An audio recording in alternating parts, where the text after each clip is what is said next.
climate change alone is expected to threaten with extinction approximately 1/4 or more of all species on land by the year 2050.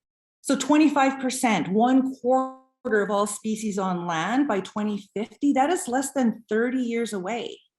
So what does that mean for our children? What does that mean for us? It's apocalyptic. I don't like to inspire by fear. I do like to inspire by hope. So stick with me. We're going to get there. Okay. So there's kind of the dire reality of what we're facing. But there's a great opportunity. When we look at climate change through an Indigenous lens, as Indigenous peoples, we were given original instructions on how to live on the land, how to live in relationship on the land. And there is this deep, deep relationship that goes back millennia, and all of the teachings and all of the stories. And these original instructions are vital because there are consequences to breaking natural law. And so what we're being told is that climate change is calling on us to remember those original instructions.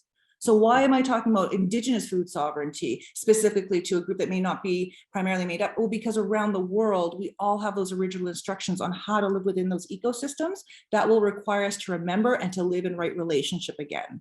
And so there is this opportunity. Climate change is a crisis that's calling on us to remember who we are and where we fit in to the larger world of creation. So taking action. So what can we do? So this is the easy stuff, right? So learning to cook, learning where your food comes from, buying local, and learning to prepare locally grown foods. Because again, it's about revitalizing Indigenous food systems, local food systems, strengthening our relationships with one another. And this is the key. People are like, okay, how do I prepare for climate change? And it's going to be relationships. Who knows how to do what? So learning where your food comes from, and understanding and developing relationships with other people. We learn from one another. Reducing food waste is huge. So you can start with backyard composting, or if you're in a smaller area, with vermicomposting, with little red worms. Do whatever you can to start thinking about soil, sustainability, food sovereignty, food security. So learn from other communities. We don't all have to start at the same space. We can learn from other communities that are implementing it and tweak it to fit our own communities.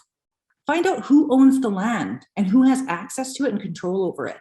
Support Indigenous land defenders and water protectors when they're on the front lines, because we are protecting the water, the soil, access to land. What's happening to us, but it'll happen to all of us. Learn about local food policy, politics, get vocal and active about creating serious change, because it requires lots of people sharing ideas and pushing those ideas forward.